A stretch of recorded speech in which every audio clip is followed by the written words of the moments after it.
A brand new challenger enters the Jimmy Butler trade arena. There's a new betting scandal brewing, and this time it involves a big-time rotation player. We ask if the Knicks and Thunder should make a move or groove on into the second half of the season. All that and our favorite things of the NBA week that was today on Locked On NBA.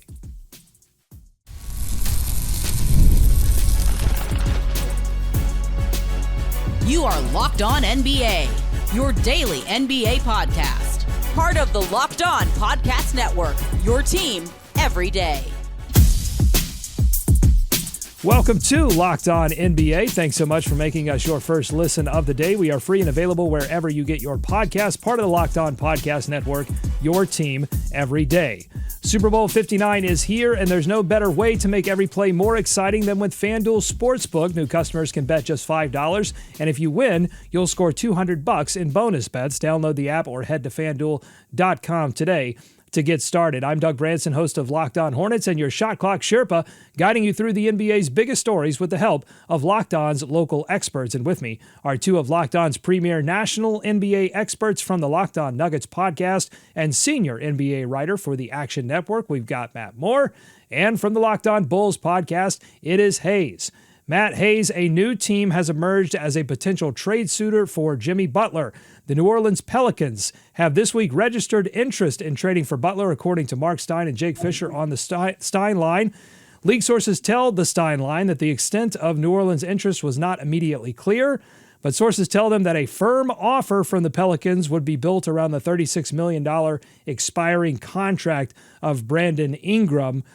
So we've heard about Toronto's interest in Brandon Ingram, but this doesn't appear to be a three-team sort of thing.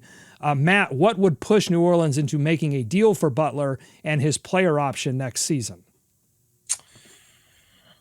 I guess how much bad can it get is kind of the idea here. I guess like what's the worst that could really happen? I think, look, the Ingram deal is kind of, it's ticking a little bit on them where it's like, you got to figure this out. So I had heard a rumor that they were actually considering giving him a mini extension after the deadline. But then when I checked around on that, I was like, no, absolutely not, under no circumstances. So if they're absolutely not keeping him, and like they could still go that route, right? Like I think a lot of it's just like all things are on the table. But if you're in the Pelicans position and you're trying to figure out kind of how to do this, maybe trying to figure out a way to offload whatever you have to offload, I think the other question here is like, could you get something else back from Miami that might be worth it? Like, hey, we also get this thing. Plus, like, there's just like a cost saving kind of dynamic here that's probably inherent there, where it's like, we're just going to move Ingram for Jimmy Butler, let him walk. And that's easier to let Jimmy Butler walk at 35 than it is for Ingram at his age. Haize, I would just be like terrified that the Pelicans will find some success and then talk themselves into giving Jimmy an extension. Like if I was a Pelicans fan, I would be terrified of them making a run with him. Could you imagine how frustrated Jimmy Butler would get with Zion Williamson? Oh boy. Man, that's scary to think of. I mean, it makes sense that if the Pelicans are trying to find something to do with Brandon Ingram could make some sense for the Miami Heat. I think when you look at like his shooting splits, he's 30% of his shots come from above the break threes, 30% from mid range, about 20% from in the paint. So like he's a player that Brandon Ingram always finds a way to be productive. He's played multiple different roles for that Pelicans team between shooting guard, small forward, and power forward. So I mean, if you're the Miami Heat and you're looking for a player that can help you kind of keep afloat in the Eastern Conference in that play-in area, Brandon Ingram could do it just as good as anybody else, in my opinion. I mean, I guess, Ingram's an underrated passer. I don't think he's a super willing one. I don't think he's the playmaker Jimmy is, but, he'll play in more games, theoretically. He has missed a lot of time this year and last year, but he'll play in more games. I could, I guess, see it working. I kind of worry about their defense, right? Where it's like, to me, Ingram is never going to be a plus defender. He could be fine. He could be a neutral, but he's never going to be a plus. And I just don't know, like, what does Miami look like in that scenario? How do you balance Tyler Hero and him? Like, it's a pretty weird fit, Doug. Yeah, so one of the hangups for the Miami Heat in this whole Jimmy Butler situation is that they reportedly have a desire to bring back something that can help them win now, because if they don't make the postseason, it has all kinds of complicated ramifications because of the Stepien rule for their future draft picks and where they would end up. So I guess the question is, maybe Brandon Ingram makes them better, but does it make them good enough to be more than a play-in nuisance? And guarantee them a spot in the postseason. Matt. See, and I look at more as like everything that we've heard has been, and this is from multiple people in the Miami area, like the Heat are not being quiet about this part, and they're pretty quiet in general. Like they're gearing up for 2026 summer. They want to go get a free agent in 2026. So to me, this is all about like managing the money. This is like, can we get contracts to set ourselves up to clear the books in 26? That to me is like where all of this kind of goes. I'm not sure that, draft picks, as long as Riley is there, I just don't even know. Like I think he just has to be reminded that there is a draft, that's a thing that exists. I think that like, I wouldn't be surprised if Andy Ellsberg is like constantly sending him the Wikipedia page on text being like, this is a thing. We've done it before. We did it. That's where we got Dwayne. Do you remember? So I think it's much more about the money. We've heard that New Orleans does not have interest in paying the tax for the team as currently constructed. I haven't run the numbers, but I don't see this helping that situation. Like it would seem like they would still pay the tax unless they made some other moves. Which is why, like, you got to wonder if this is a 3-team deal, right? It makes more sense to me. It makes more sense if the Pelicans are sending out stuff and then taking back whatever cheaper salaries they can do to cut costs. That to me makes more sense. Like put a long-term move as a facilitator by New Orleans, because New Orleans, much like Chicago, is in a spot where they're like, we have useful players that you should want, and all we are asking is for second rounders and to save our owner some money. Like that's a very helpful situation to be in. That makes more sense to me than any sort of direct one-to-one deal. Haize, I believe you talked about on your show, your most recent show, another deal that Chicago may have reportedly turned down. Let's kind of shift gears into what else you both are hearing as we approach trade deadline week. What are you hearing on that end, Haize? Yeah, that the Spurs, and I don't know the time frame of this. This may have been early in the season that the Spurs put out fillers in both LaMelo Ball and Josh Giddey, and the Bulls kind of turned them away, which to me... On Lonzo Ball. No, on LaMelo Ball. Don't terrify Doug like that. Don't give Doug a heart attack on Friday. Yo, no, what I read said LaMelo Ball. Maybe it was wrong there. Okay. So, but in regards to that, is that the Bulls just got Josh Giddey, and I kind of understand to a degree why it may be some reluctance to move on from Josh Giddey. But at the same time, it's like the whole purpose of what you're trying to do here is gain assets, move off players, and Josh Giddey has not yet been part of your future. So I don't understand what the Bulls are doing here. But yeah, I just read it just to make sure I didn't read it wrong. So according to Jake L. Fisher, is that they lingered around Charlotte's LaMelo Ball, and the Hornets have never welcomed trade inquiries on their eccentric ball handler. Direct quote there. Huh. Well, there you go. Matt, what are you hearing? I think the most interesting part of that I've heard recently is, so Chicago, I talked a little bit about like the possibility of a multi-team deal involving Chicago and Milwaukee, and was trying to figure out where Beal was going to go. Beal was going to go to Chicago, but Chicago was basically like, we want all of the picks in all of the world to take him on. All of them. And that was before we get into the question of Beal, right? So I think Chicago's actually, as much as I think Chicago's maybe asking for too much for Vucevic, like where he wants draft compensation in some of these deals, I do think that asking for draft comp to take on Beal was a smart move, to be like, we will do this for you, but only if we are compensated through assets in a big future perspective. The other thing, so Atlanta, I think, is the most interesting team in the league now. Bogdanovich would like a different destination. You're going to hear more destinations linked to Bogdanovich over the next 48 hours, I would tell you, including some West Coast teams. Second, I think Atlanta is a potential team that would take Beal if Beal were open to going. If Beal's willing to waive the no trade, I think Atlanta is actually a team that would take on Beal. And I think that that's going to be the next team that you're going to hear Phoenix trying to figure out the multi-team deal with. Again, just trying to find somebody that will take Beal. I've heard Atlanta is at least open to talking about it depending on what they can get. Does that make sense to you, Haize? Yeah, I mean, Atlanta's in a place right now where if they can get assets by taking on things back, like I think it makes sense for them.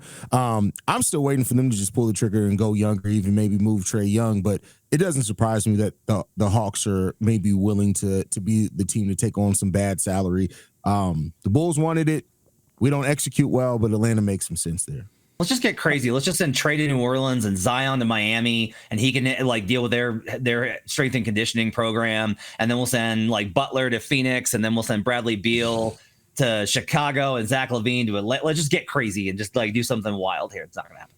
And if Zion goes to Miami, will Miami and the Heat culture force him to play back-to-backs? Because according to Zion, New Orleans not letting him play back-to-backs. We're going to talk about that later in the show. Also coming up, we're not done with the trade deadline. Oklahoma City Thunder, New York Knicks, both Locked on Thunder and Locked on Knicks are talking, should the team make a move at all? I will ask Matt Moore and Haize that ahead on Locked on NBA. This is a message from our sponsor, Intuit TurboTax.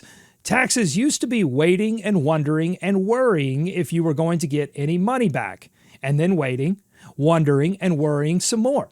Now taxes is matching with a TurboTax expert who can do your taxes as soon as today. An expert who gives your taxes their undivided attention as they work on your return while you get real-time updates on their progress so you can focus on your day. An expert who will find you every deduction possible and file every form, every investment, everything with 100% accuracy. Also, you can get the most money back guaranteed. No waiting, no wondering, no worries. Now this is taxes. Get an expert now on TurboTax.com, only available with TurboTax Live full service, real-time updates only in the iOS mobile app. See guarantee details at TurboTax.com/guarantees. More Locked on NBA ahead. Thanks for making Locked On NBA your first listen every day. Your favorite NBA team has a free and daily newsletter. Go to LockedOnDaily.com, subscribe, stay up to date with local expert analysis, and you get amazing writing from Katie Heindel, Mike Shear, and Locked On Fantasy Basketball tips from Josh Lloyd. Okay, big news dropped in the Wall Street Journal. Federal prosecutors are investigating whether Terry Rozier was involved in an illegal sports betting scheme. Terry currently playing for the Miami Heat. This marks a significant expansion of the gambling probe that already led to Jonte Porter's NBA ban.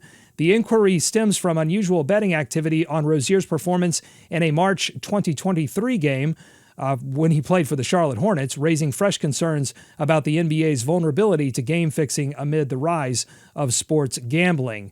Matt, I'm sure you've read the story now. How big of a deal does this have the potential to become for the teams involved and the NBA? Anytime we're talking about any sort of fixing of a performance, you're going to have massive implications if it's true. NBA released a statement saying they investigated it and did not find any wrongdoing on the part of Rozier. So like Rozier has not faced the kind of ban that Porter has. It was investigated and not concluded. However, Porter's still under federal investigation, so he's got legal implications. And if the federal prosecutors bring forth a case, it's going to complicate the NBA's position on that. What I will say is there's also conversations about college basketball. Some performances there that could be deeply troubling. The other element here is, and Doug, I know you know this, is that Rozier played in that game. He left at the 9-minute mark. He said he had a foot injury and he did not play again the rest of the season. So the question becomes, was this agreed upon beforehand that the Hornets were like, hey, play the first quarter for whatever reason, bonus, whatever reason, play, and then we're going to pull you, and then we're just going to sit you down because we're tanking. Because like that's the line here. There's two different possibilities: is that Rozier told them he had an injury, and he did not, and was doing this to facilitate in these bets that were placed. The second option is that this was an agreed upon tanking tactic, and the information simply got out because people before all over, there's like dozens of tweets out there you can find about the information getting spread around before the game and people betting money based off of that action. Somebody knew that Rozier was going to be pulled early in the first or second quarter. And so the question here is, was that Rozier's decision or was that the team's decision? It's a black mark and ugly for the league, but it's not a fixing scandal if they were doing that from a tanking perspective. That to me is kind of the question here. Haize? Yeah, I mean, I agree. Like, it's definitely something going on here that's worth an investigation. It's definitely something going on here that's fishy. There's no doubt about that. And I think the league owes it to its fans and to the integrity of the game to investigate things like this, and they're going to. But as the betting around the league and betting in general grows, like heck, my sister's talking about parlays. She has no idea about sports, but those things are going to rise, and unfortunately, this is something that you're going to have to look at in the game. Yeah, I guess that's my question here is like, why is it important for the NBA to continue to be dogged in pursuit of situations like Jonte Porter? And if Rozier does turn out to be implicated, like what happens when this does become a situation where it is a player? The Porter ban seemed a little bit easier for the NBA because Porter admitted guilt. And because Porter was not a serious rotation on a player that had like serious salary implications as well. But this is totally different, where you have an investigation ongoing. Miami's continuing to play Terry Rozier, and yet all of these suspicions surround. Like, does the NBA need to take a second look at this after first clearing Rozier in that investigation? I mean, look, the idea that there is that kind of this idea that the league is just like haphazardly going through this without any sort of real safeguards. And I'm just telling you, as somebody that's actually talked to the league and understands the mechanisms, like that's not true. Do you want to know why this was alerted? Because U.S. Integrity, which is a firm that the league partners with, flagged that information. One of the biggest reasons that Adam Silver has said repeatedly that we need federal legislation for sports betting is because if you're going to have sports betting, then you need to be able to have the ability to monitor these things from state to state and not have different mechanisms. There's different mechanisms state by state by state by state by state, and you have to work with different firms to confirm that information. But this betting was flagged as suspicious, which is what triggered the information. I'm not trying to be a shill here. It's just like the system has worked here with both Porter and Rozier. That like there was a flag that was thrown up there, and they're in the process of investigating it, regardless of kind of what happens here. And the other thing I would say is for those that are like, well, the league should stop partnering with books. If you stop partnering with books, you lose the access to the information to know who's betting on what and how. To have those things of, hey, we need you to let us know if something suspicious happens here. You lose that partnership. And one more thing. We just didn't have betting, guess what? This just happens with an offshore book and nobody ever hears about it. So I'm telling you, like, there's going to be more scandals, and it's going to be a problem because it's very clear people will always try and skirt these rules, and there's going to be major issues with all of the major sports. It's honestly unavoidable. My question is with where books were, sports betting was before the legalization, how much of this stuff went on and we just didn't know about it? Right.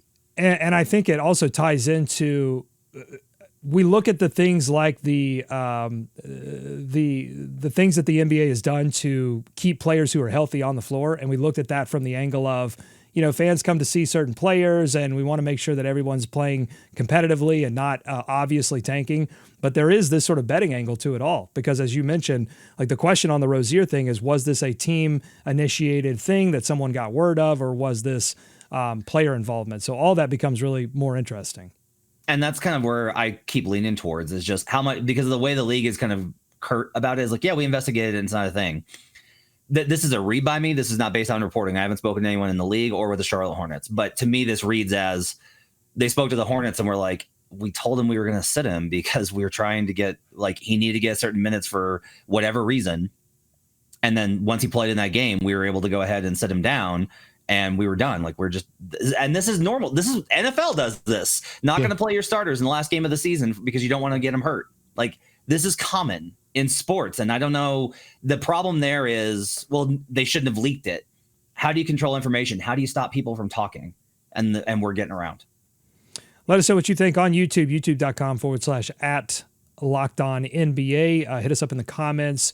We're going to move on to a game that I'm calling Move or Groove. We've been talking trades a lot on this show as we approach the trade deadline. Often the conversation tends to focus on teams with clear needs, right? We talked a lot about Miami needing to get rid of Jimmy Butler, Golden State, the Lakers, but there are plenty of teams where the question isn't who should they get, it's should they make a move at all. So I thought we'd hear from our local experts debating whether their team should make a move or keep grooving into the second half of the season. Move or groove. And then I'm going to ask Matt and Haize what they think. Let's begin with the New York Knicks, who are cruising right now. Should they make a move to shore up a Mitchell Robinson-less front court, or should they stay the course? Locked On Knicks welcome Jeremy Cohen of Knicks Film School to discuss. Here's Jeremy. Biggest concern is if the Knicks were to say, you know what, we're not going to do anything. We're going to stand pat. We don't like the offers that are out there, and we're going to roll with what we have. And then Mitchell Robinson gets hurt. And then we look back at a season, and windows, they close quickly. And the fear of what happens if 4 or 5 months from now we say, man, it would have been great if the Knicks had one more guy that they could trust in the front court because Mitchell Robinson was hurt. Now, in terms of targets, I don't think there's anyone that, like I said, expands the Knicks ceiling in a way that Mitchell Robinson would. You could find players that heighten their floor. There's talk of Jonas Valanciunas. I would understand it. I don't think that getting him is the number one, yes, absolutely need to do that thing for the Knicks. All right, Haize, move or groove the New York Knicks? What do you think? Groove. I don't think that the Knicks absolutely need to make a move. I think that I understand the thought process between Mitchell Robinson and him not being healthy, and you trying to go out and acquire something that can bring some of that. But I think you spent so much bringing this version of the team together here just in the last 6 months. Like, why do that if you don't have to? Now, if a great deal's on the table to where you're not giving up anything great, okay, cool, take it. But I don't think there's anything wrong with seeing this season through, seeing how it ends, and then you have the day that you need. Like, nah, we absolutely need to go ahead and bring in somebody a little bit more reliable than Mitchell Robinson. So I think they should just keep grooving. I don't think they need to make a move right now. I think my question is we don't know where Robinson's health is, right? And I think he has to be part of any deal just from a logistics standpoint. So it's like, how are you really going to be able to evaluate it? I'll say groove from that perspective. I think Valanciunas makes a lot of sense that they can make that deal done. The other one I would be very interested in is if they have conversations with Atlanta for Clint Capella. That to me, that kills a lot of birds with one stone, depending on how it kind of works out. And maybe the Knicks work into one of these multi-team deals for what they're trying to figure out, because the Hawks are, I think, looking at a lot of moves right now. So Capella, I think, would be a good answer. I'm going to say groove, though, just from the perspective of, like, we got to see where Mitchell Robinson is first before you know what you're going to kind of do. And maybe he just gets healthy. And if he gets healthy, you've got all your answers there. You have enough to win you have enough to maybe win the title. You have enough to maybe win the title if Mitchell Robinson is healthy. Well, but that would be my argument to move. And I think other people's argument to move is that this feels special, that what they're doing right now feels special. And sometimes windows open for just a moment before they slam shut. And an injury to Mitchell Robinson this year could be an injury to Karl Anthony Towns next season. So there might be an urgency to move. Okay, we're going to keep going with move. We're going to keep grooving with move or groove. Coming up, we're going to turn our attention to the Oklahoma City Thunder, where Rylan Stiles of Locked On Thunder gives us his insight, and then I'll ask Matt and Haize if the Thunder should look in the rearview mirror, see Memphis and Rockets, the Houston Rockets dueling last night, and start to get worried. That's coming up on Locked On NBA. Today's episode of Locked On NBA is brought to you by FanDuel. Super Bowl 59 is here. One game, two teams, endless possibilities, and there's no better way to make every play more exciting than with FanDuel Sportsbook. Whether it's predicting the first touchdown, calling the MVP, or even betting on the coin toss, FanDuel makes it easy to get in on the action. With live betting all game long, you can adjust your bets as the game unfolds and feel the thrill from kickoff to the final whistle. The live betting feature lets you stay involved no matter what happens on the field, and the app is super easy to navigate. Plus, knowing that you can place a $5 bet and potentially win $200 in bonus bets for the Super Bowl, that's the icing on the cake. Download the app or head to FanDuel.com to get started. Bet just $5, and if you win, you'll score $200 in bonus bets. That's FanDuel.com. Bet with FanDuel, an official sportsbook partner of Super Bowl 59. More Locked On NBA ahead. Thanks again for making Locked On NBA your first listen. Maybe it's your first watch every day on YouTube, youtube.com/@LockedOnNBA. Go there, subscribe, like the video, tell a friend. Let's go out to the top of the Western Conference, the Oklahoma City Thunder. Rylan Stiles of Locked On Thunder. Would you make a move, make a trade, or are you grooving? I don't view this trade deadline as anything but a luxury of, if you do go at somebody, great. If you don't go at anybody, that's fine too, because I don't think you can judge this team right now. This team is right now a 9-loss team heading into February without their second best player. And with all due respect to J-Dub, who's an all-star now today, he's their third best player. And that's great. For him to be your third best player is an awesome feat, but you don't have your second best guy on this roster. I just don't think we know what this team needs until we see Chet Holmgren play. Therefore, I would tend to agree not to go rushing into making a move, collecting more data and seeing how the chips fall in the playoffs, because this is the start of something, not the end. Okay, Matt, Oklahoma City, move or groove? Oh, this one's tough. I'm going to say groove. Annoyingly, Rylan is right that the better thing is to go ahead and assess what you've got and collect enough data. This is what they did last year. Everyone was killing the Thunder for not adding a center, like roasting them. What are you doing? Because Presti was like, I need to see what this looks like with Chet Holmgren at center and whether or not we need to add a big. Oh, we need to add a big. All right, we'll just go get Isaiah Hartenstein. Like it, instead of overpaying for somebody else. It was perfect, right? So I think that you got to groove. I will just say that the problem I'm running into with Thunder fans is that there is an assumption that, well, because Chet's out, we don't know that they have any weaknesses. And I'm like, that's not how this works, guys. Like, you have them. We just don't know what they are yet. Yeah, I agree with Matt here as far as to groove. Like, I think that the Thunder, they can make any trade that they want. Between the young players that they have, the assets they have, they can make any trade that they want. But why give up assets if you don't necessarily need to? The Thunder have been patient so far. I think they should continue to be patient, and they should wait until make this swing on anything until it's like, all right, we got as far as we got. We got to the finals and we just couldn't get over the hump. All right, cool. Now go and make that. Now with that knowledge, with that data, go out and make your big swing for it. I don't think the Thunder are in a position where they need to make a move. It's a luxury for them. I agree with Rylan there as well. It's a complete luxury for them. They have a really, really good team, and we haven't gotten to see that team fully healthy yet. There's no point in trying to make a move right now until you get to see your guys out there on the court for an extended period of time altogether, in my opinion. Okay, I'm going to do the same thing that I did for the Knicks, which is take a part of your argument and actually twist it around and say that they should make a move. And that part of the argument is they do have a lot of assets, whether it be young players that win Chet Holmgren, win Hartenstein, when they all get healthy. Some of those players like J. Will, they're going to move to the bench or maybe even like a reserve role with very few minutes to go around. So you've got pieces to make a move. And I think it would be very disappointing if they didn't. And meanwhile, some of those teams that are hunting right now, whether it be not just the Grizzlies or the Rockets, but also the Clippers are looking good right now. Kawhi looks healthy. I mean, there are a lot of teams in the West that I think will make this very competitive. And I think they've got an opportunity to make a move here and just put themselves even further out from those teams. So we will see. Any final thoughts on that, Matt? Yeah, I mean, I think the thing that the Thunder have to play it with, though, is that there's going to be something out there. Like, yeah, most of their assets are young. They're still going to be valuable in the offseason. All it takes is for one team to say, hey, I don't really want to draft somebody with what we have now. Can we get involved in a 3-team deal or something? Like, the Thunder have so many assets that, yeah, I get it that they have it and they can make that move now, but they got assets from now until I'm 60, so they'll be okay. Just wait until Phoenix realizes they're in checkmate and then go get KD. Whoa! You had to drop that right in there. I love it. Matt and Haize, they're feeling groovy. I'm feeling movie. Let us know what you think on YouTube, youtube.com/@LockedOnNBA. All right. I love when players get real and they pull back the curtain on the decisions that are being made behind the scenes. We got one of those moments from Zion Williamson. Here's Locked On Pelicans host Jake Madison with Zion's quote and his analysis. Zion Williamson on playing back-to-backs, quote, "Let me make this clear to everyone out there. If I could play in back-to-backs, I would. Physically, yes, I can, but I work for the Pelicans. They have decided that based off the numbers, it's not too smart to do that right now.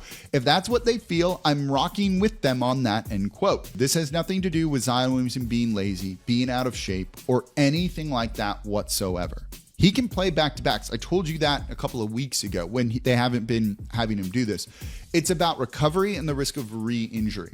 And if the Pelicans were in playoff contention this year, I have no doubt that Zion would be playing back-to-backs. They have so much technology there that goes into this. The Kings kind of brought this into the league, a couple of years ago when they were super healthy, and the league's kind of copied them on this. If you go to a game early, you'll see these kind of like boards out there, and the players get on them, and it measures a bunch of things. When you jump, it measures the force you put on the ground.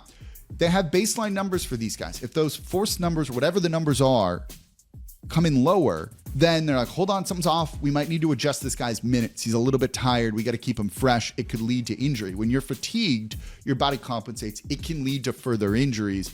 And that's not an ideal situation for this team. Right now, they are thinking about the future. They are thinking long term, and in a sense, protecting Zion Williamson from himself.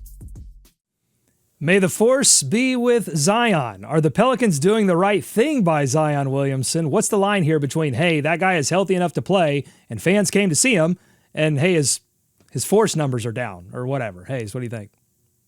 I mean, you want to use all the data that you have available, and especially with how injured Zion Williamson has been over the course of his career, like you want to be very protective over that. Like, yeah, they have the ability to get out of the contract every summer if they want to, but clearly he's under contract. It doesn't seem like they're going to pull that trigger on that. So you want to make sure he's going to be healthy. Yeah, it's frustrating for fans. It's frustrating, I'm sure, for Zion as well. But sometimes you have to protect players from themselves. I had a player once tell me that star players can always play if they want to. They have that much power. And he said, but if I've got my training staff telling me that, yeah, you can play, but if you do, it's going to increase your risk of injury, which can hurt your next contract. What do you want me to do? And that, I think, is always kind of the debate that this happens. And it's not a matter of the players not wanting to play. I think that's the thing here is there's a handful of players, I think, that don't want to. I think that more often than not, they want to play. They just can't. And I think that trying to balance all this stuff is really difficult. My bigger takeaway here, honestly, is like, should teams just not draft athletic guys? I'm being dead serious. Like Nikola Jokic, not that athletic. Steph Curry, not that athletic. Don't you just need to kind of be drafting guys who have incredible skill, who aren't relying upon athleticism, so it's not going to risk the kind of injury stuff that we've seen happen over and over again? Like these athletic marvels outside of Giannis, who's a tank, and LeBron, who's one of one. I just think so many of these guys, I'm just not sure if you can really make it work long term. Makes you worry a little bit about Amen Thompson with Houston long term there, because I mean, so much of what he does is based on his athleticism. But it's interesting, yeah. I mean, I think a lot of the things that NBA players are asked to do or do for the sake of this is how the game is played, a lot of it is straining on the body in a very special way that wasn't the same as it was in maybe decades past. So I don't know that you're going to convince front offices to go out and like reverse the athleticism measurement and say, all right, we're going to take the less athletic dude. But it is an interesting thought experiment. Okay, moving on. Favorite things of the week. Let's see. Matt, we'll start with you. Favorite thing of the week. All right, I will go with the Indiana Pacers and Detroit Pistons basically having a brawl every 6 minutes in that game. We need more of those kind of rivalries. I love the fact that they got so far into that one. I will also go with Tyler Hero being selected as an all-star, very deserving for a guy that, honestly, I've been very hard on his career, and I've been really impressed with the way that he's both handled a tough situation over the last couple of seasons with trade rumors and how he's responded to the nonsense Jimmy Butler has inflicted upon this team this year. He's been a real leader. Hayes. My favorite thing of the week, I'm going to go personal. I don't talk about my personal life here a lot. Wednesday against Boston, watching the game with my son, 11-year-old son, literally about halfway through the third quarter, he looked at me and said, "Dad, I don't think I want to watch the Bulls play anymore this season." And I was like, "Oh, dang, son." I was like, "But you're still a Bulls fan, right?" He was like, "Yeah." He's like, "Absolutely. He was like, I really just want to play with my toys." I was like, "All right, son, go ahead and go play with your toys." But the Bulls killed my son, but it was a good father-son moment. So we took that away from him. But it was one of those moments, because I remember having that with my dad after the dynasty era, and he was like, "Well, son, you got to do what you got to do." So. It's heartbreaking. Yeah, but the toys thing, the kid can control their own universe. Exactly. It's a difference between that and watching something where you have very little control. All right. If you like what you heard today, subscribe to Locked On NBA wherever you get podcasts, including on YouTube. Thanks for making Locked On NBA your first listen. Enjoy tonight's action. Be kind to each other. We'll see you right back here next week on Locked On NBA.